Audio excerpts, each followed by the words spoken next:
Hi, everyone. Thank you so much for joining us today. It's 2 o'clock, so I'm going to go ahead and get us started. I want to thank you for joining today's Managing Now for a Better Tomorrow conversation. Today's conversation is the final session in a 4-part series on the business of family-run organizations. Today's session is focused on internal controls. We recognize this is a challenging time for all of us and appreciate you taking the time to join us today.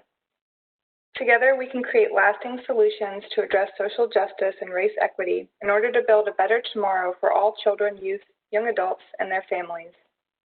We have developed these conversations to create peer-to-peer opportunities for you to talk with the presenters as well as one another. We encourage you to use the chat box to share your thoughts and resources, as well as questions for the presenters. When you use the chat box, please select all participants. This will allow everyone to see what you're sharing. We'll send everyone who registered a link to today's recordings as well as any resources and insights shared in the chat box. This series is truly about managing now for a better tomorrow. Together, we are stronger in creating forward-looking solutions to meet the challenges of today while building a brighter tomorrow. So please continue to introduce yourselves in the chat box, share where you're joining us from and what your role is.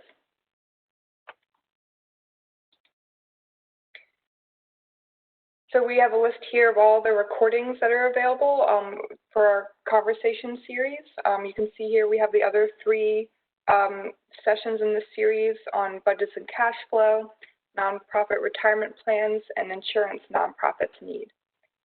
These are all available on our website, and I'll put that link in the chat box shortly. We have 2 upcoming events we'd love for you to join. The first is on Thursday, July 30th. From 4 to 5 p.m. Eastern Time. It's a virtual book chat with author Dr. Nadine Finnegan-Carr, as well as special guest Dr. Richard Lofton. They're going to be discussing Dr. Finnegan-Carr's new book, Linking Health and Education for African American Student Success. Then on Wednesday, August 5th, from 3 to 4:30 p.m. Eastern Time, the co-founders of Well for the Culture, which is a grassroots initiative to reclaim and revitalize Indigenous health and wellness. We'll be doing a presentation on the 7 circles of wellness. This webinar is hosted by our Tribal Systems of Care Learning Community. So both of those events, you can find the links to sign up. I just put the link in the chat box. And again, we'd love for you to join us. And with that, I'm going to go ahead and pass it off to Jane Walker.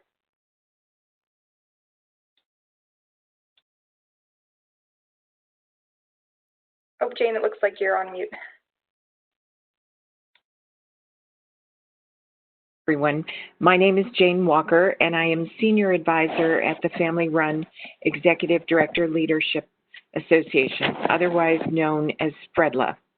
We are a partner with the National Technical Assistance Network, operated and coordinated through the University of Maryland.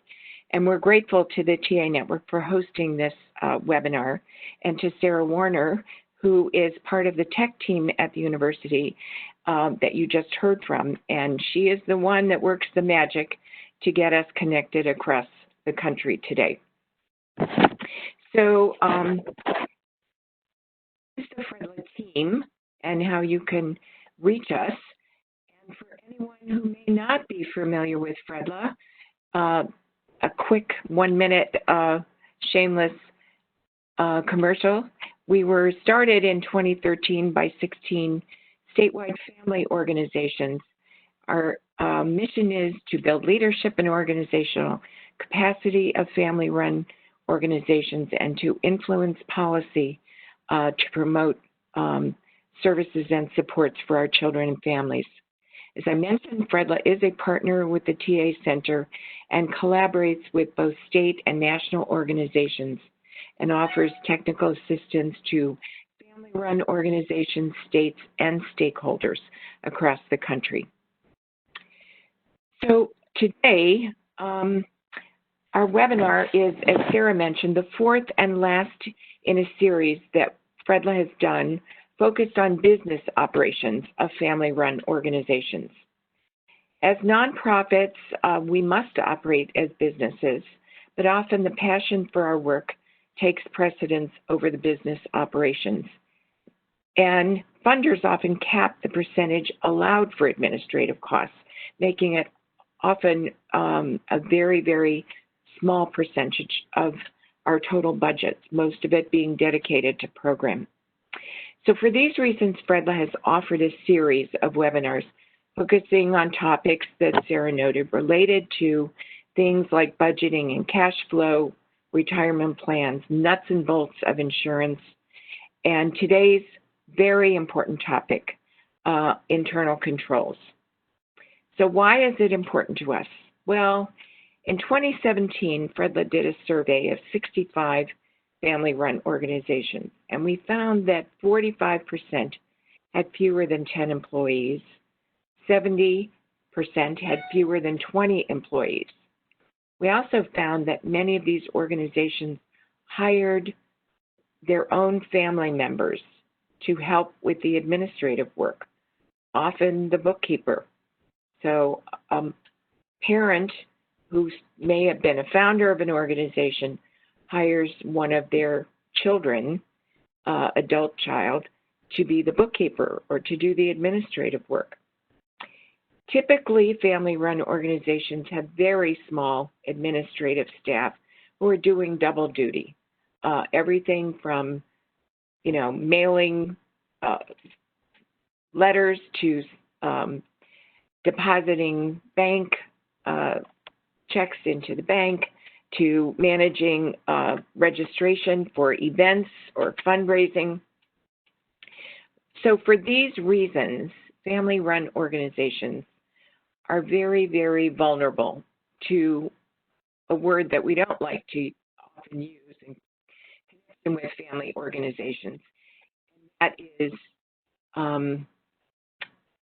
fraud or embezzlement of funds.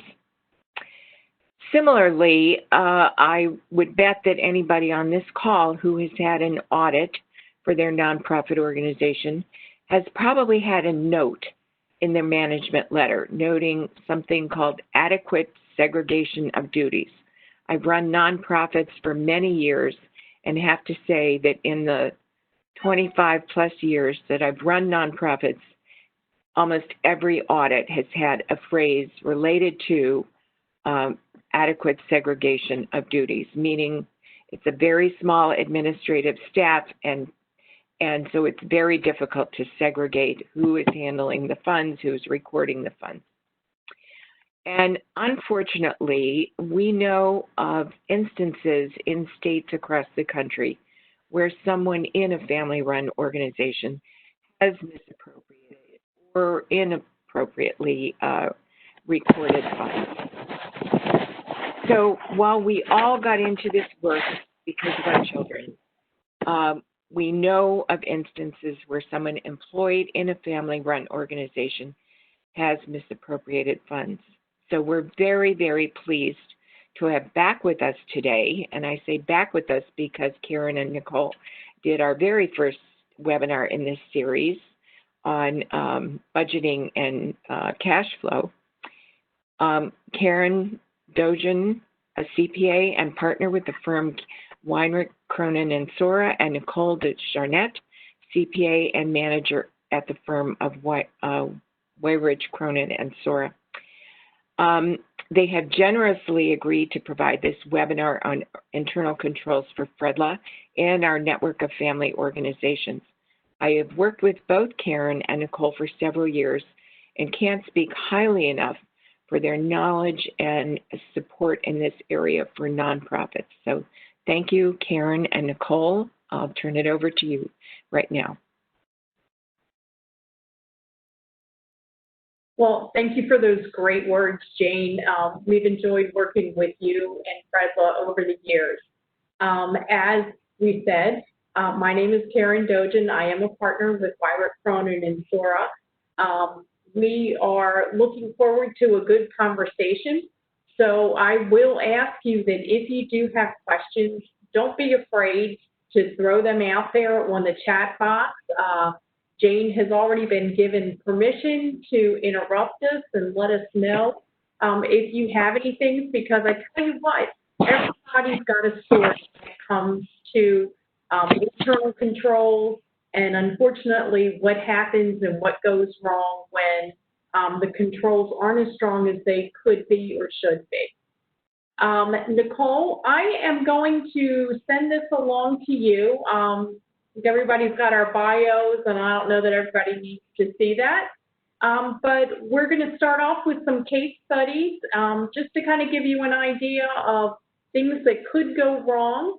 And then a little later in the presentation, I'm going to take it back once we do that and say, well, okay, based on all the things that we saw that went wrong in these cases and how fraud can be perpetrated, what are some things that you can do as a small family-run organization so that you are not a headline, which all these stories were headlines in newspapers.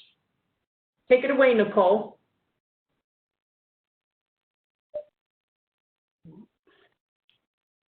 All right. Fraud is that topic that we hear about all too often, and like Karen said, these are the cases. They made headlines. 2016, in Cleveland, Catholic Charities, $2 million lost. And the controller, who was a 26-year employee, diverted cash receipts into a secondary account and then wrote those checks payable to cash and then altered the records to conceal the fraud. This fraud lasted for over 9 years. And when she went to the bank to deposit these checks that were made payable to cash, she told the tellers that as CFO, she was authorized to make these withdrawals. The case was eventually discovered through an internal investigation of the documents when irregularities surfaced. 2013, the Association of American Medical Colleges, $5 million lost, perpetrated again by a long-term employee, the administrative assistant, who opened bank accounts in the name of legitimate vendors, or which resembled legitimate vendors, and then created phony invoices to legitimate vendors similar to those on the bank account, and then deposited those funds into those accounts rather than paying those vendors. Eventually, this fell apart when a check did not match the name on the account. It was discovered.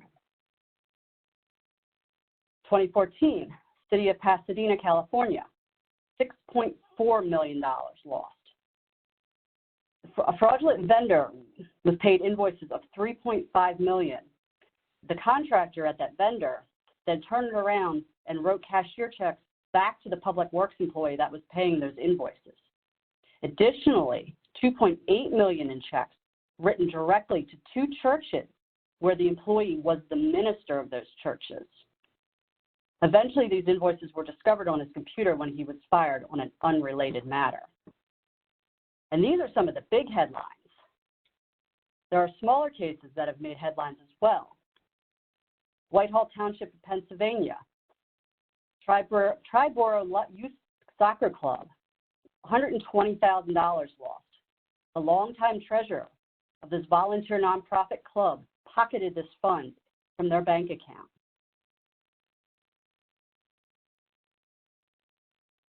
In my home state of Maryland, Ellicott City, a longtime manager of a homeowners association, embezzled over $100,000 paying for their child's tuition and other personal expenses. The board requested an audit time and time again before it was finally completed and realized that what this manager had been doing.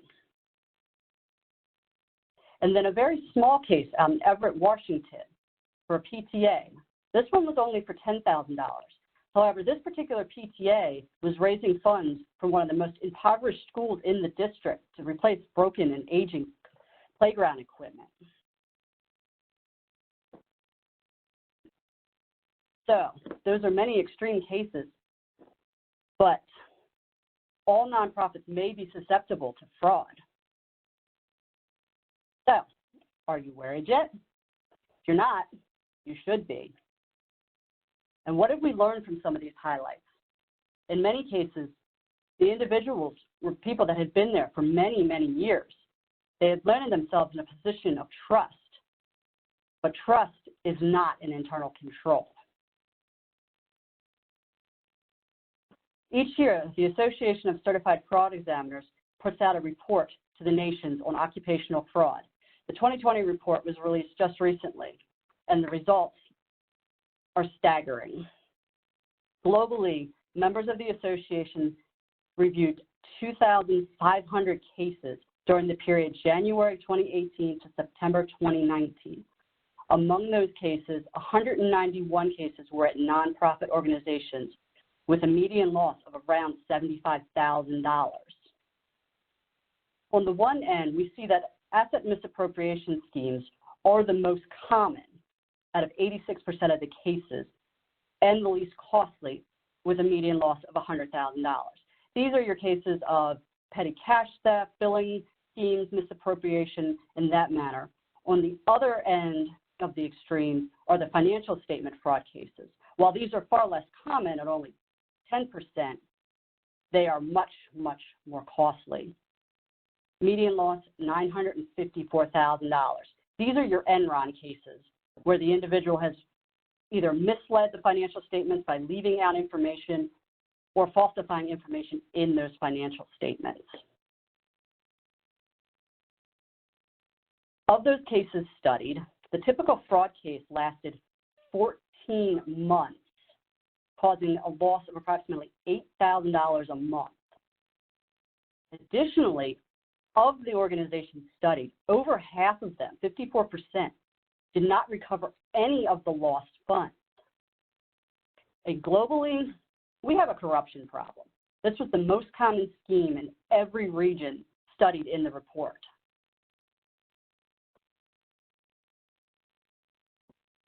Of the schemes, 43% were eventually discovered through a tip. And half of the time, those tips came from your employees. That is why this fraud training is so important. So what asset misappropriations present the greatest risk? They're broken down here into 8 different categories. We see billing schemes, the most common, at 20% of all entities, and 30% of the nonprofit cases caused a median loss of about $100,000. But even on the other end, with the smallest loss, cash on hand schemes affecting only 10% of all organizations and 17% of nonprofits, that median loss of $26,000, still for your organization, that could be a significant amount of money. There are much better things you can do with that money than having an employee steal it from you. Under the right circumstances, anyone can commit fraud. You may be thinking, well, we have good people that work for us. They would never do that. Well, push comes to shove, it's possible that that person may end up stealing from you. We have a concept we call the fraud triangle, which identifies when these three, what do we want to call these? These 3 factors are present, the odds of fraud are very high. We have the needs or the wants. We have the opportunity, and then we have the rationalization. And the only part that we can work with, the opportunity, that is the thing that we need to minimize. That's where the internal controls come in. An interesting little bit of testimony from the Pasadena case mentioned earlier. Investigators asked the payables clerk, why do we have all these checks that were getting paid out to a church? The clerk responded, as long as there's a signature, someone who's authorized, and they have an account number, we can still process it. So nobody stopped to think why the city's underground utility fund was paying a church. And they paid that church several $1 million over the period. So back to the fraud triangle, needs or wants. Well, first there's your needs. In many of these cases, somebody, maybe they're facing foreclosure. We saw with the homeowners association. The individual used the funds to pay for very expensive college tuition. In another case, one of the individuals had lost their job. With the particular organizations here, I would expect medical expenses may be very pressing for some individuals. And then there's our wants, and I know we all have wants. I want that beach vacation. I know Karen wants that beach vacation. Maybe you want that sports car. You want to live that lavish lifestyle. Well, maybe that company is funding your lavish lifestyle. But just because that opportunity is there, and we all have those needs, most of us, excluding the psychopaths on the very end of the human spectrum, we need that third criteria, that rationalization. We know we're doing something bad generally, so we have to find a way to explain it away to ourselves. And I'm sure some of us have had these thoughts maybe. I've been working all these long hours. I haven't had a raise in 3 years because funds are tight. I deserve it. Or maybe I'm just borrowing it. I just need to make my mortgage payment till I can, till my spouse can get another job. I'll pay it back. I've got to do this for my family. Or maybe, well, everybody else is doing something. Why shouldn't I? So, with all these facts, what are we going to do? How are we going to stop it? Or how are we going to prevent it? And this is where I'm actually going to turn it back to Karen so that she can help us keep these losses down and stop people from committing fraud.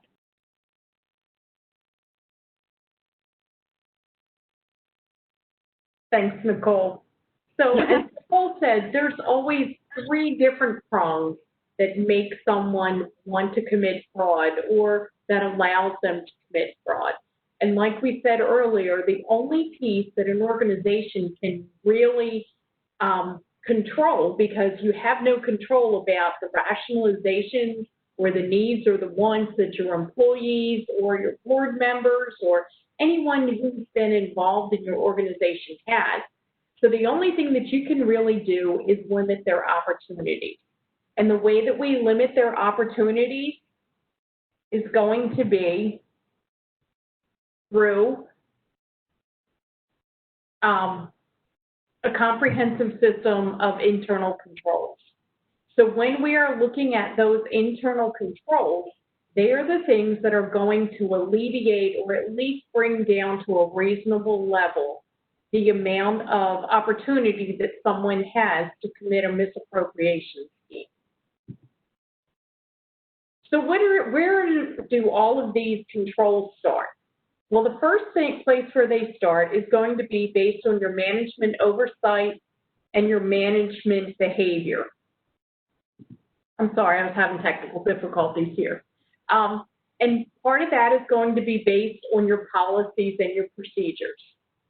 All of these policies and procedures are coming from your head of your board of directors and also your management.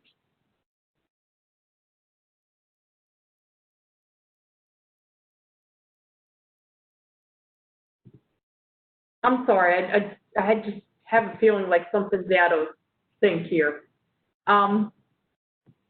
So cash disbursements, when we are looking at those, there's typically a cash disbursement cycle that runs through where someone records the transaction, or it's recorded, and then an invoice is verified, and then it's recorded in your system of accounting.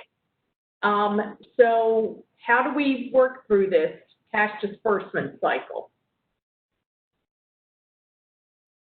Can you bear with me for a second, because I think something is really...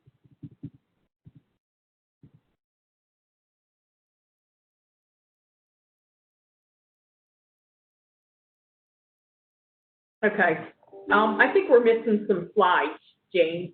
Not really sure what happened. So I'm just going to kind of talk for a few minutes and kind of wing it, if you don't mind.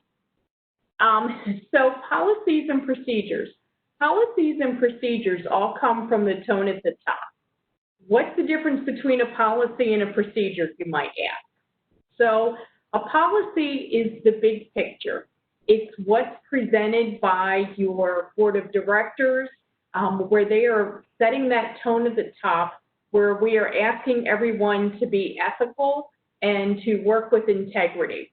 The procedures are how you are going to get to those specific items. So it may start as simple as our policy is that all of our employees should behave ethically, and that all transactions should be supported by resources. All transactions should be supported by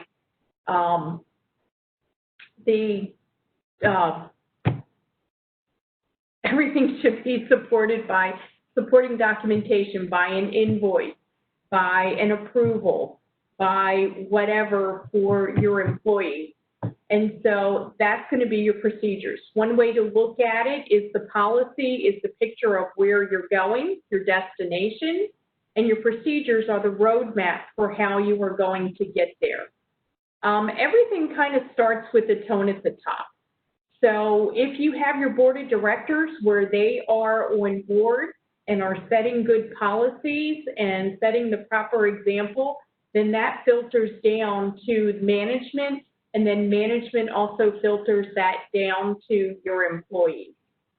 One of the things that we talk about a lot of times with these policies and procedures, like I said, have to do with cash disbursements. So many times in a typical small organization, we will have the same person who works with both the same person who is utilizing, that is recording the transaction, and then also that person is also, here we go. All right, now I found my slides. I don't know what happened. I seriously apologize for this. All right, so the tone at the top, there we go. So it's communicated by the governing body, and it's everybody's commitment to ethical behavior. Policies and procedures, when they're being overlooked, they need to be updated because circumstances change, personnel changes. There are things that are going to happen that are different within your organization, and as the organization grows, what may have worked for an organization of 5 people may not be the same policies and procedures that you want when you have an organization of, 25 or 30 individuals. You should also, especially as part of management, sit down and try and think, how could a fraud occur? Now, for most of us, we kind of look and go, well, I would never do that. That could never happen. But you can't use your own personal insight and your own personal thoughts to determine what you're going to do or what you think could or couldn't be done. That's where you need to really stop and think and take a step back and look and say, well, what could someone else, if they really wanted to do this, what could they perpetrate? And then from there, you start developing your policies and your procedures.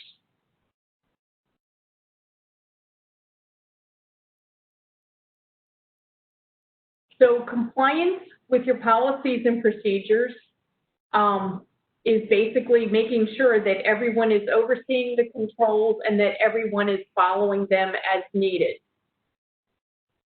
So financial controls really are the hallmark of your financial controls. And the one thing that we really want to have is segregation of duties. So basically, the principal incompatible duties are no one person should have custody of the assets, and then also be able to authorize or approve transactions, and then finally, record and report those transactions. Today's the first day of the baseball season, so let's stop and think about a baseball game. You don't have your players who are in possession of the baseball also be the people who are acting as the umpires, deciding what is good and what's bad, what's a strike, what's a ball, and then also be in charge of keeping the score. Because if you had the same person doing all 3 of those, they could definitely tilt things to be the way that they wanted. The Orioles are playing the Red Sox today. The Orioles would always be going, well, whenever we're throwing the ball, it's definitely a strike, no matter where it's going. And we're going to score it that way. You want to make sure that you have different people doing those 3 different functions, just like you would if you were at a baseball game. But does that sound familiar to you? In your organizations, when you're dealing with organizations, especially those that are members of FREDLA, where you have under 10 people and you're trying to run your programs and to provide the best services that you possibly can for your organization, sometimes you want to look and say, well, you know, I really want to spend more money giving services. I don't have the funds to be able to turn around and to, you know, hire 3 different bookkeepers or a bookkeeper and an administrative assistant. So what can I do? I'm just going to hire one person. It's more cost effective. In the long run, though, you may be setting yourself up for some serious losses. There are definite red flags that are a part of any misappropriation scheme. Some of these red flags include the fact that there is one person doing the same thing over and over again. So the person who's performing the bank reconciliation may not be doing it on a timely manner. You may see altered documents where you have checks that come back or check images in your bank statement, and the name of the check seems to be changed, that it went from going to a good computer company to good computers for everybody, something that looks similar. And that's where the one misappropriation scheme that Nicole was talking about, where they had taken a vendor that looked pretty simple and then made another vendor that was pretty close to it, so that somebody just quickly looking at the checks wouldn't necessarily know the difference, and those funds were diverted. Some other red flags that you can see go back to those wants or needs, probably more the needs, employees living beyond their needs. If you believe that your receivables are going an awful long time between collections, you may also sit and think to yourselves, well, wait a minute, why didn't we get that grant money that we've requested? Could be that there's some misappropriation going on where the funds are being skimmed off the top and they're floating them through those receivables for a long time. If your donors are not receiving notices that their contributions have been received, someone could be misappropriating those contributions before they come in and simply diverting them to a personal account and not sending it off to the donor saying, thank you for your gift. A lot of times you'll have a development person who will be responsible for sending those letters, but those letters and those donations, which are tracked separately from your cash receipts, from your QuickBooks or whatever your general ledger system you're using, if those aren't matching up, you could have an issue there as well. According to the Fraud for the Nations, their annual report, 85% of the time, there was some red flag that popped up prior to someone actually working their way through the report, or before somebody actually found out that it was there and the fraud was discovered. These red flags pop up routinely, but they were ignored because we as human beings want to trust the people that work for us, especially when we're working with an organization that may include family members or also may include people who are all very, very focused on the mission.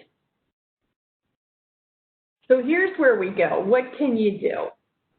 All right, so for cash disbursements, you always want to segregate your duties, and you will also want to limit access to assets. So when we think about this, no one person, this comes to that segregation of duties, no one person should perform all the functions in the accounting cycle. So that would include receipt of the asset, recording it into the bank, making the deposit, recording it in the general ledger, and then also doing the bank reconciliation and providing the reports. You want to limit the chances and the opportunities that someone has the ability to cover up any intentional or unintentional accounting errors. And how can you do this if you only have one finance person? You are that organization that's under 10 people. Well, one of the ways that you can do this is by involving non-finance members or employees in the process. A lot of times what we will suggest is if you have limited paid staff, perhaps you can get a volunteer, a board member, a treasurer, or someone on the finance committee who can kind of help oversee some of these items. Perhaps you don't allow your employee to sign checks. You have a board member that comes in once a week and signs checks that need to go out. Or you have non-finance people who review and approve those expenditures so that you don't have an instance where in Pasadena where someone is paying money out of a utility fund to a church. Someone who's going to look back and take a step back and go, well, why would we be giving this money to this organization, or why are we paying $50,000 for computers when I'm looking around here and I don't see $50,000 for the computer equipment? Somebody that's going to have an eye and is going to question transactions. You also want to have someone who's going to look at and approve bank statements and bank reconciliations. You could have a non-finance member have read-only access to your online bank account, perhaps the treasurer on the board, who just spot checks from time to time. Looks at where all the checks are going, looks where all the auto drafts are going to make sure that everything looks appropriate, and then ask questions and get reasonable answers afterwards. And then finally, if you're using a payroll service, look at those payroll change reports. Those will tell you anytime there's been a new employee added, and it'll also tell you anytime there's been a rate change. So if you're a board member and you request a payroll change report, and it comes to you and it shows that one new hire, Susie Johnson, was hired this month, this pay cycle. Who is Susie Johnson? I didn't know we hired someone else. You would ask those questions. Or if you see a $200 a week raise going to the finance person or someone else in the organization, and the board of directors hasn't authorized any payroll increases, it's the middle of the year, ask about those. Even checking once the payroll changes have been approved. So say everybody's gotten a 2% raise this year. Well, you would question why someone who was, got a 50% raise. As long as you're asking those important questions to find out where you're at and what's going on. You also want to maintain accountability of assets. So look for reports. Ask for monthly reports to come in and ask questions when you get those. See the things that the documents that are there. Why did we spend $50,000 on computers? We just bought new computers 6 months ago. Why do we need to spend another different amount of money for that? Ask for backup. Compare things to budgets. Think about past experience, known events. You would know whether or not something, major happened or occurred. And it's not just the large dollar amounts, but even those small dollar amounts will build up. Independently verify and check the facts. So cash receipts. When we look at our cash receipts, there's always a cycle that gets followed. And these cash is when the cash comes in. So and when I say cash, I'm talking about not just physical dollar bills and coins. I'm talking about checks that come in, wires that come in. The cash is actually received. This is your cycle. It gets deposited in your bank accounts, and then it's recorded in your general ledger. Typical policies that you can have that would prevent misappropriation of your cash receipts before they even got into your ledger. Whenever you are doing cash accounts or a cash campaign, years ago there was the organizations that would go door to door and little kids had cans and they were collecting, or we see a lot of times on a street corner where you're asking for donations for your organization. If you are getting these cash deposits, make sure that you have someone that is in addition to the person who is recording it. So you want multiple individuals making those cash deposits, looking and verifying and rechecking them. Some organizations at this point have stopped accepting cash payments. If you're asking for donations or registrations, you're taking them strictly online, which means there is no cash, and that greatly reduces your chance where someone can easily misappropriate and skim the money right off the top. Get wire deposits for all of your large deposits. Don't give someone the opportunity to have a large check that's coming in from a grantor. Make sure that everyone gets donor acknowledgments. It's required by the IRS anyway for anything over $250, but a good policy is to go ahead and require that everyone receive a letter or an email or something acknowledging their donation. If your organization is large enough that you have an administrative assistant, have them be the one that opens up the mail every day and keep a running log of all of your checks that come in, all of your donations that come in.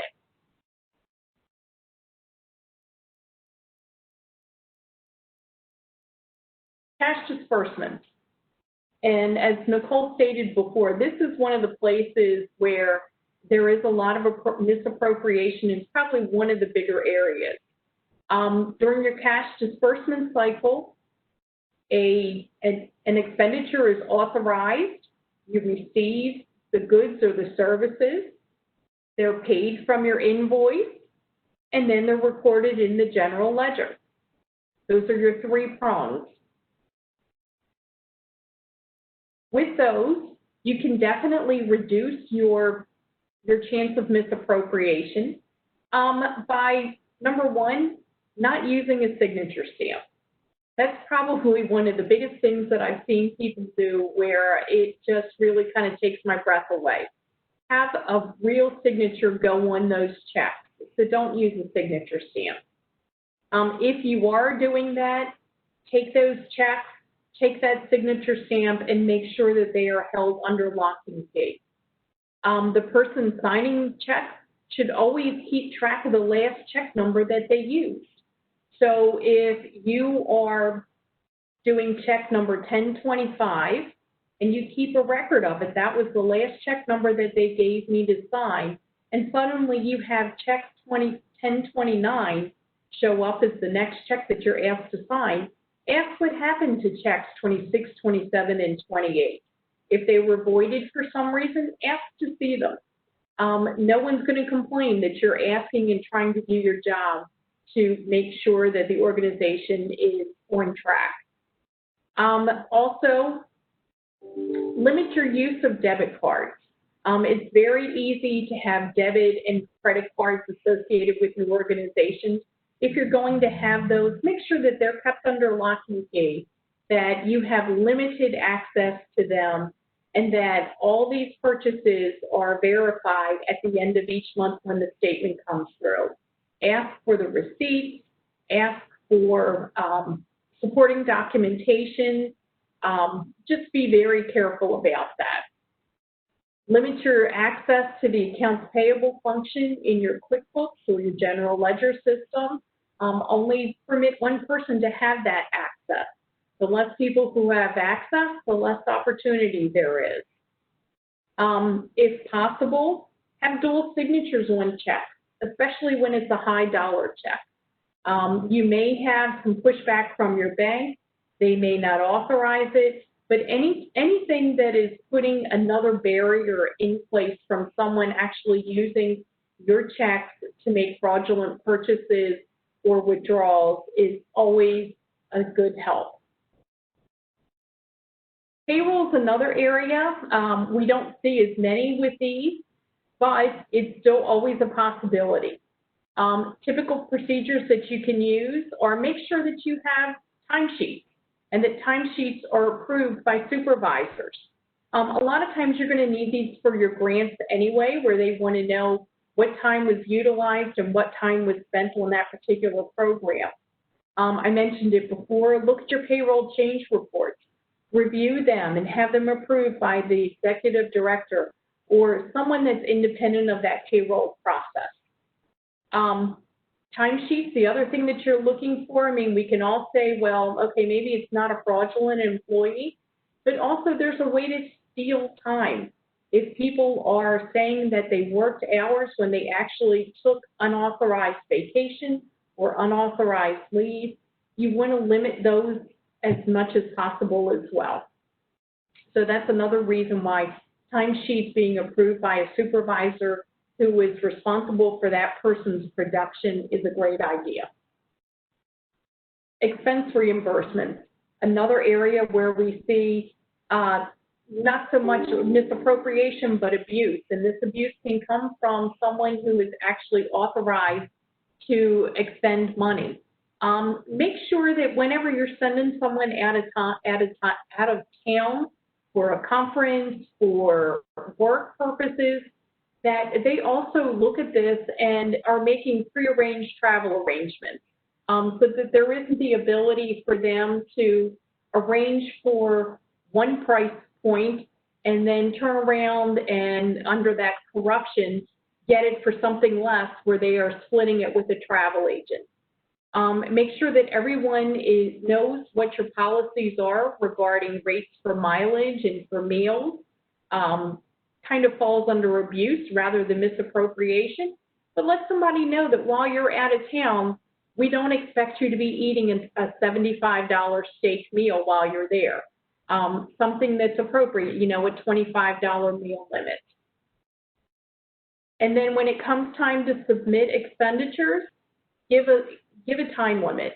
Don't allow someone extra time to get those expenditures. That's also just a good budget tip as well. So what about some non-financial controls? Those were all different areas that you could control that were financial. Human resources require vacations. Cross-train employees. There are some very large, serious thefts that have occurred over the years, and I will tell you that one of them, where it was a woman who stole close to $60 million, they found out what happened when a new employee decided to go ahead and I'll help my boss out for while she's out of town, and I'll open some mail up and I'll reconcile the bank accounts. And when she did, she found a bank account that nobody else knew about. And this was where this person was diverting funds and had been for years. So make sure that your employees are taking vacations, but also while they're taking vacations, it may seem great for them to say, you know what, just leave it and I'll take care of it when I get back. Keep going the way that you're going on a normal basis and have someone else take over that function. If something is not right, that new person who looking at it, giving it a fresh set of eyes, may be the person who discovers that misappropriation scheme. Perform background checks. Get your new employees, check their references, and by all means, see what you can do to get them bonded as well. Karen, we had a question come in real quick. Sure. And it asked, are credit cards considered the same rules as debit cards? How do you handle everyday purchases that need to happen where it's not possible to pay with a check? Yeah, I hear you. And that's where you just have to limit your exposure. Quite honestly, I would say use a credit card over a debit card just because it doesn't grant instant access to your bank account, but it's going to be the same thing where you're going to have to look at that and just ask for the receipts to be verified at the end of the month. But yeah, you have to have extra control over those. And unfortunately, in our society, when we're buying things online, a credit card is required a lot of times. It's just limit your employees who are authorized to use that credit card. Does that answer the question? All right, I'm going to go under the assumption yes, that it's... I think so. Thank okay, you. all right, sure. Your employees, Have a written code of conduct. And this goes back to that tone at the top. Set that right from the beginning that we are all acting with integrity and in an ethical manner. Clearly state all of your policies, whether they're for payroll, for vacation, for leave, and then set out also what the disciplinary action is going to be if there are any violations of your policies. Have a whistleblower program. I think it was 43% in that global fraud study, so that's where they were uncovered, either by employees or the general public. If you look at it's kind of interesting to just do a Google search and to see, what has happened in your own backyard. Do a Google search for, for me it would be Baltimore, Maryland fraud cases or state of Maryland fraud cases, whatever state you're in, and see what's happened. And I will tell you that just as the survey showed, a vast majority of these come by just someone else noticing that something didn't look right. And they kind of blew the whistle and said, can you check into this? Because this just doesn't seem appropriate. And the more they started digging, that's when people started noticing that something was wrong and digging deeper. Physical security, another key area. Like I said, if you've got valuables, lock them up, put them in a safe. If you are unable to deposit your checks on a daily basis, you want to take those checks, you want to stamp them as for deposit only for your organization. Keep them at a bare minimum in a locked drawer if you don't have some type of safe or something that you can keep them in. Limit who has access to that area, to that combination, or the keys for that lock. And by all means, use passwords to limit access to your financial systems, whether it's your QuickBooks or it's online access to your bank and investment accounts. If the worst case does happen, make sure that you have insurance coverage. So either E&O, errors in admission, employee and dishonesty bonds, dishonesty and theft bonds. Have your employees bonded, especially if they have any access to your financial assets.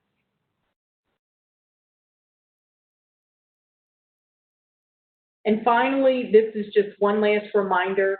You can have the best sets of controls set up, but unless everybody complies with them, and we're talking from the top down, then those controls may as well not be there. The controls really are the key to making sure that everything is done appropriately and also in preventing and detecting theft that may or may not occur. Looks like we have about 5 more minutes. If there are any other questions, I'd be happy to go over them.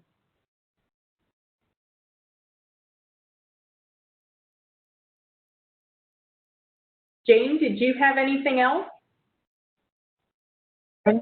Sorry, I've been on mute. Sorry. This is Jane, and I have a question come in. So one has come in about what is bonding. So bonding is when you go to an insurance agent and you ask to have a fiscal bond put on one of your employees.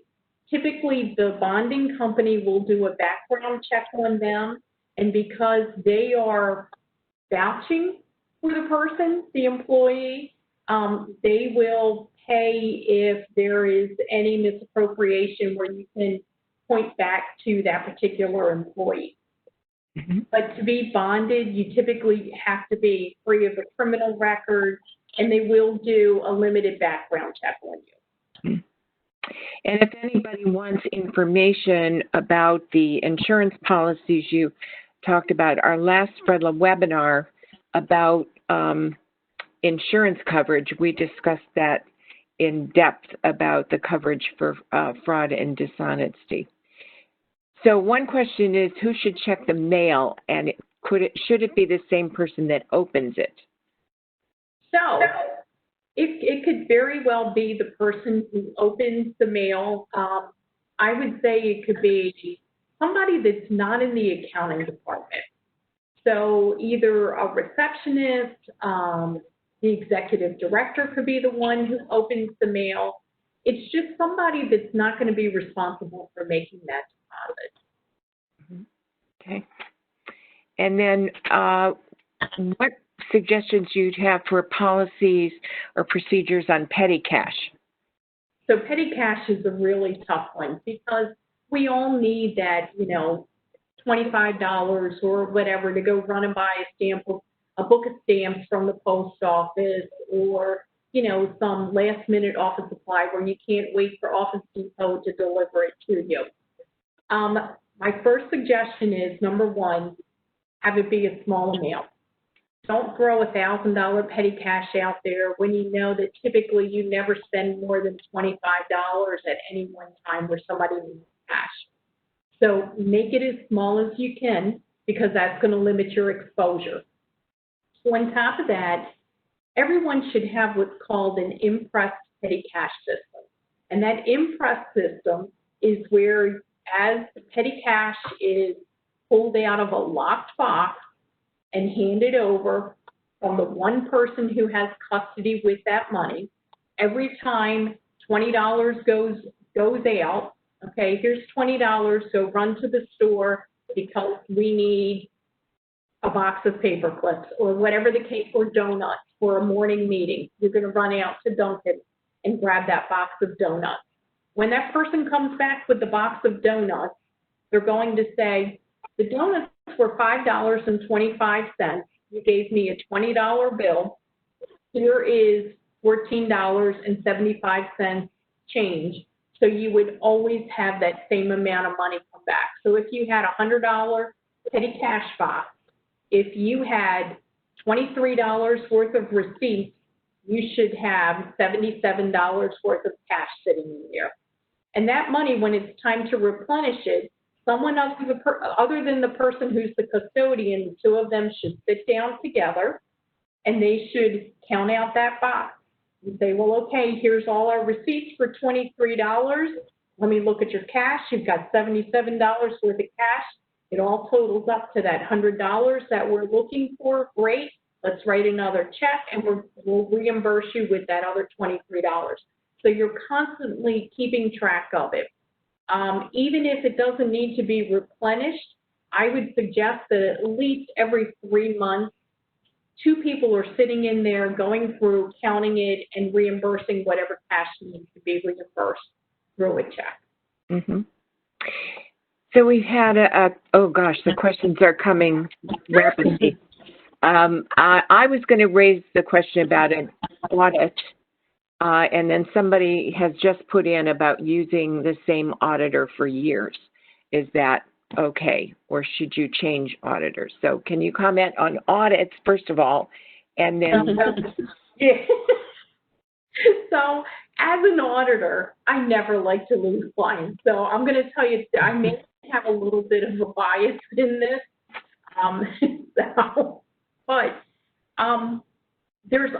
It's always nice to get a fresh set of eyes. Now, does that mean that you have to change your auditors? No. What you can do is request that new staff be rotated in and out on your audit, and that's something that our firm does on a pretty regular basis.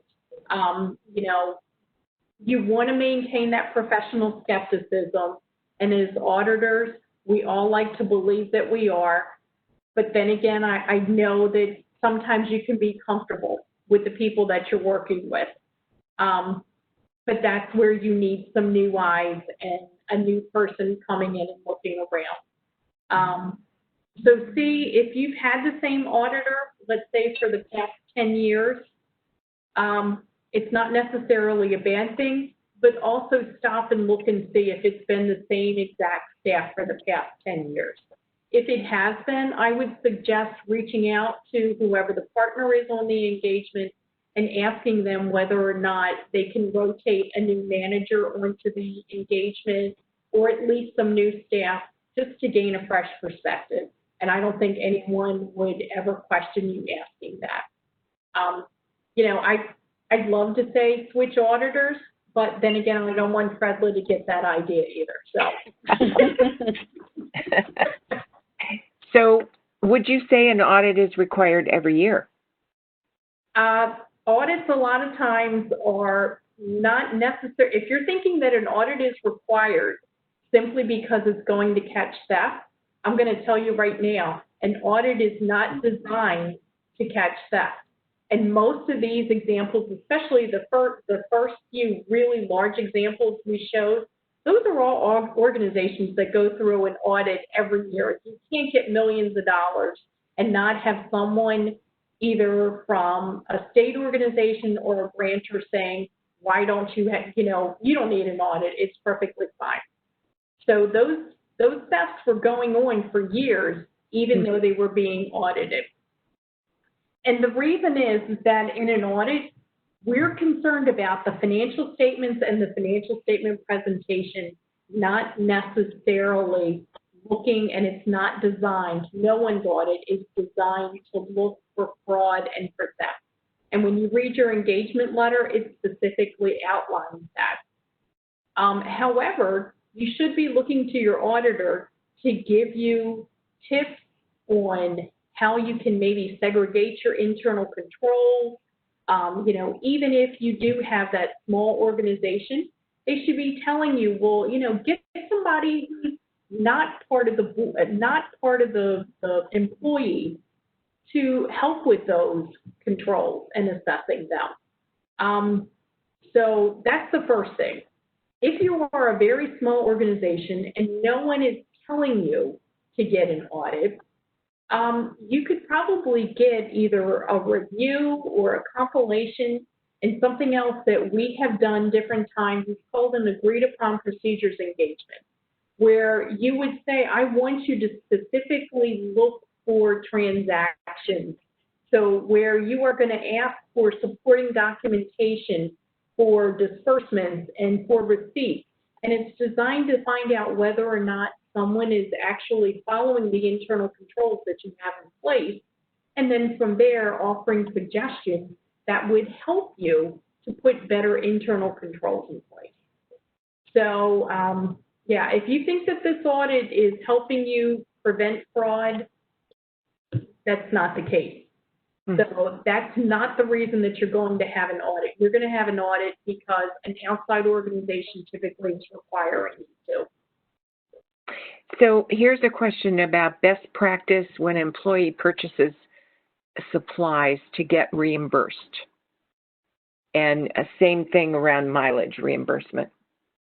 So mileage reimbursement, I mean, when you have mileage, you have to know where your employees are going, and you have to look at it and decide whether or not that's reasonable.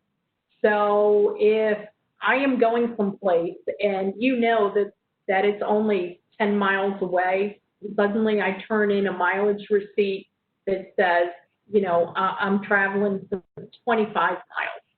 It's got to be whoever is approving that is asking the question and saying, well, you know, what are you doing? How did you get there? You know, viewing this, I looked it up on MapQuest, and it told me it was only 10 miles away, and now you're telling me you're going every day and it's 25 miles. So that's the first thing. Use your own common sense.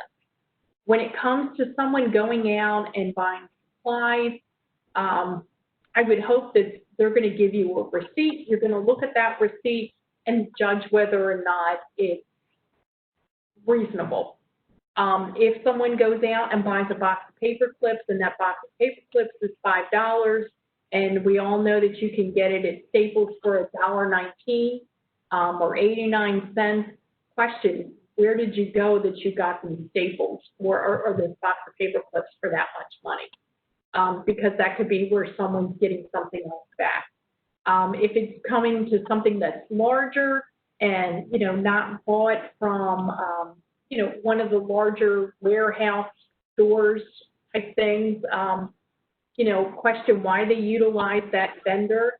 If it's large dollar purchases like computer equipment or furniture, you know, get a couple different quotes.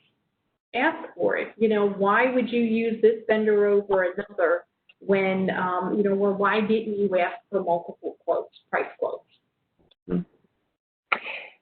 So a very timely question about, are there any internal control changes that you would suggest now that people are working from home? Yeah, that's a tough one, because with everybody working from home, it's really kind of hard to monitor if you're monitoring whether or not the person is producing the way that they should, or any particular cost that they would have. Yeah, that's a really good question, and I wish I had a really good answer. I hadn't really thought about that. If I come up with something, I will email it to you, Jane, and I hope you can push it out to the group. Sure. But I would say for the most part, the same processes and procedures are going to have to apply no matter what. So there's another question on your thoughts about a PO system. Needed or more work? Okay.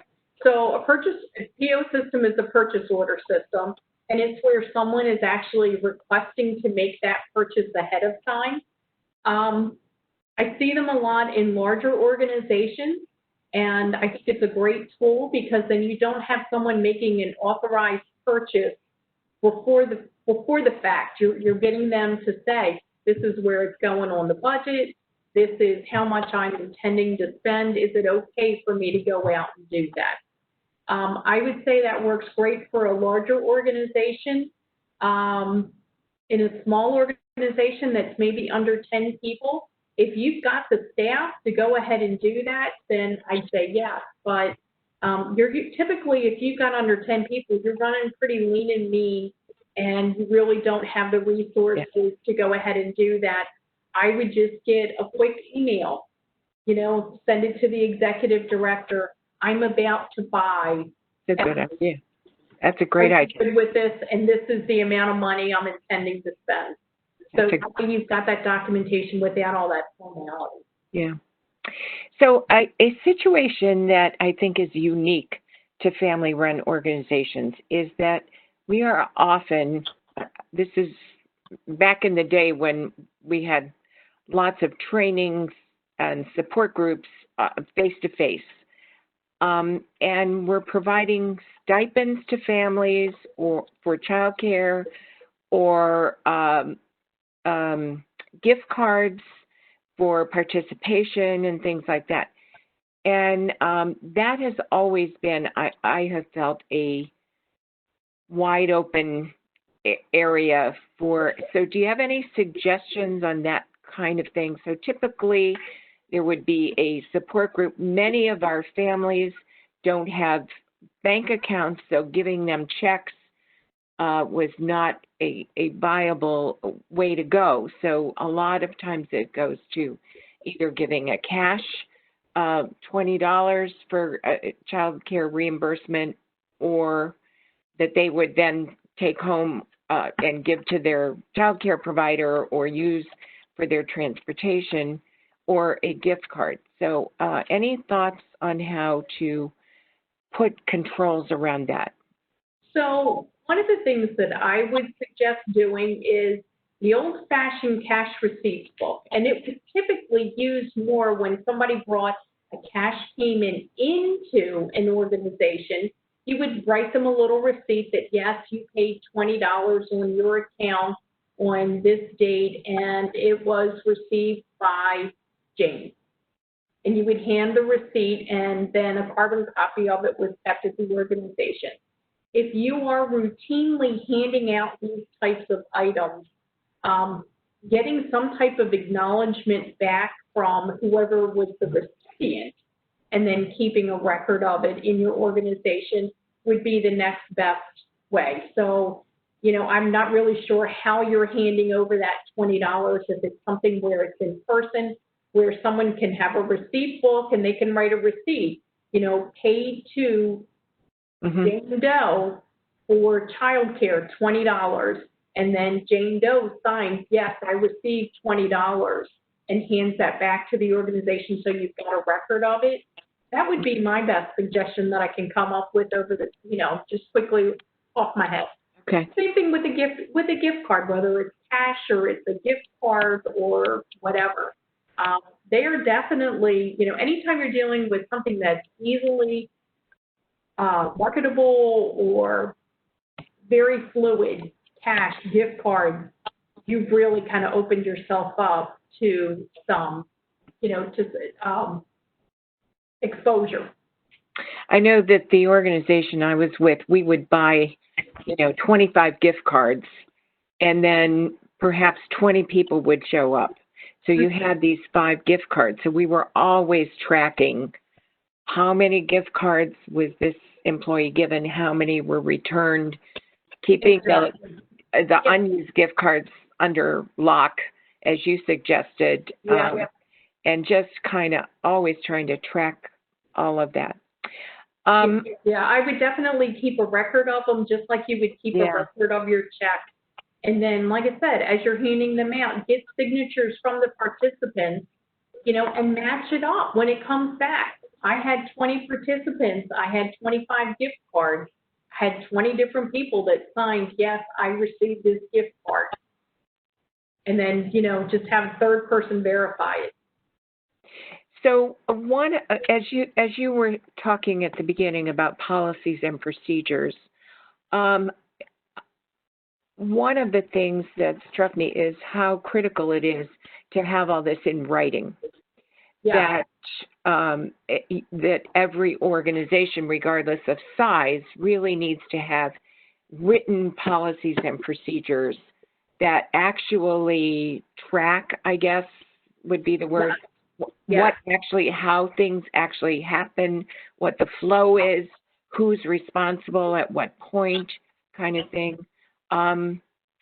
Absolutely. And if I hadn't lost my place on my slide, we would have went over that even more, Jane. Yeah.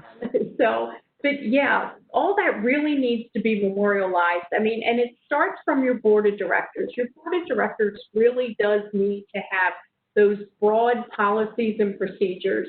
And then you get to management, who gets to those nitty-gritty procedures and writing them down. And, it's important, just because if nothing else, let's say the worst thing in the world happened and you were one of those organizations that ended up on the front page of the newspaper with a large theft. One of the things that your insurance carrier, if you're going to have that theft and dishonesty coverage or whatever, they're going to ask you, what were your procedures? And the only way to really prove what your procedures were, how you were trying to keep everything in line, is to be able to show, here's my manual, here's my accounting manual, here's everything else that's going along with that. So you really do want to have that written down. Mm-hmm. The other thing is each organization, when you're filling out your 990 each year, the IRS is asking you, do you have a whistleblower policy? Do you have a record retention policy? Do you have, whatever they are, all of these different policies are there. And that's the IRS's way of telling you, these are really important things that you need to have. They're not telling you, okay, they're not making you explain why you don't have them, but they're saying, if they're asking you for it, they think it's pretty important for your organization to have them as well. Right. We have a couple more questions here. One about email acknowledgement of receipt of a gift card. Would that be adequate documentation? In this day and age, I think we have to accept email. I would look at that email address and see if the person registered as a participant under that email address, that it's the same one. So if someone registered at Karen.Dojan@Verizon.net and suddenly you got an email acknowledgement, yes, I got that email receipt back and it came from Jane Walker at Verizon.net, you go, well, wait a minute, this doesn't seem to match up, even though the body of it might say, hi, I'm Karen Dojan, and yes, I received a gift card. Mm-hmm. So, you know, that's where you have to do a little bit of detective work, and you can't just do things by rote. There really needs to be some thinking. Okay. What is the best practice for tracking staff coaching that may lead to dismissal? I'm not 100% what that's asking as well. right. If you do have where there's something that is inappropriate that you've noticed about an employee, maybe it was something that was fraudulently reported on an expense report, and the person came back and said, well, gosh, you know, that was just an accident. I didn't mean to put 25 down. I meant to put 15, and it was just a typo. You would keep that in someone's personnel file over and over again, and I think that you have to have them acknowledge that in their personnel file, that this occurred, and that, you know, I will be more fastidious with what I'm doing. Or even, you know, something where that could seem as innocuous as they're not changing their passwords as often as they should, and you've noticed that that's a trend. All those things you would have to have where it was acknowledged that the person did this and what remedial action was taken on that behalf. You know, we told you how to properly fill out your expense report, or we, you know, gave you instructions on how often you need to change your password, whatever it is. I hope that answers the question. Yep, it did. It says that it did. Okay. Yeah. So I have one last question, unless some other ones come in. They've been great questions. And that's the role of the board in all of this.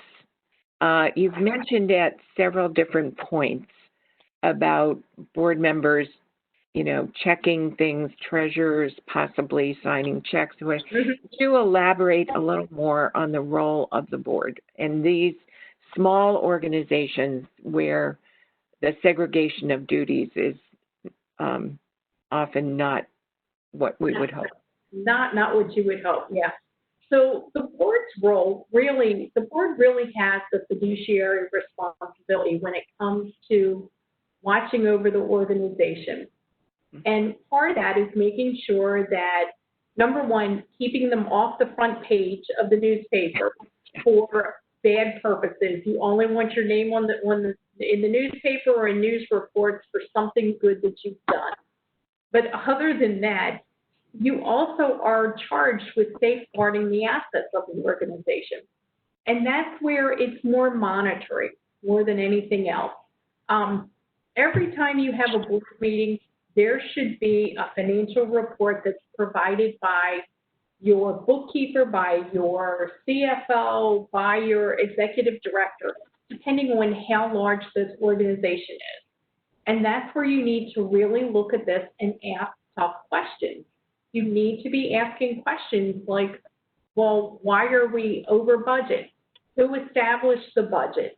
You know, approving the budget, approving those financial reports. If you are a small enough organization, the board really should be charged with doing some of these oversight responsibilities. You know, board members for the American Heart Association, I'm sure, are not that concerned over that. They know that there's internal controls in place and they're monitoring it, and, you know, their internal audit department, all those things. But you have to be that when you're on that board for a small organization. And it may just be something as simple as, you know, who on our board is going to monitor the bank statements. Years ago, especially when canceled checks used to come in the mail, we would always say have a board member be the only person that opens up that bank statement. Well, now you have online access where someone can easily just do a quick check and look through during the month and see what's happening in that bank account. Or maybe you have presented as part of your package where each board member sees a listing of the checks that were written during the month. And they can just kind of look through and ask questions, you know, who is this vendor? Why did we spend this much for them? And the more you do it as part of a board member, the more familiar you're going to become with the vendors and what looks appropriate, what doesn't look appropriate. Mm-hmm. All right. Wow. Thank you, Nicole and Karen. At the moment, I do. And here is Karen's contact information and Nicole's contact information. I'm sure they would be happy to answer additional questions. Absolutely. We also have a few resources, the Anti-Fraud Playbook and the Not-for-Profit Guide to Fraud Prevention. Both of these are really good resources in terms of looking at implementing policies and procedures around avoiding fraud. And then Karen and Nicole have developed an internal control checklist that is, I think, wonderful to just really encapsulate all of the things that you can control. Has templates for financial procedures, manual, and a whistleblower policy that we can also make available to people. So lots of good resources available for you, and as well, in addition to supplement this incredible information that you've both provided today. We want to remind you of another webinar FREDLA is hosting next week called Real Talk in Real Time, creating an instrument to measure parent support effectiveness. It's next Thursday from 3 to 4:30. The registration link is there for you. Kansas has really done an incredible job of setting up using mobile phones to get in real time. It's a great webinar. You won't want to miss that. So again, thanks to Karen and Nicole. Karen, Karen, actually. Sorry about that. I just returned from vacation yesterday, so special thanks to Karen and Nicole for really putting in and generously donating their time to share this information. It's very helpful. The TA Network, actually Sarah Werner, who's been managing the technical aspect of this, to the FREDLA team, Melissa Pearson, who's been on the chat box, helping us today, and to all of you for sharing part of your day with us. We hope you all stay well and safe in these perilous times. With that, thank you all and have a great day. Thank you. Thank you.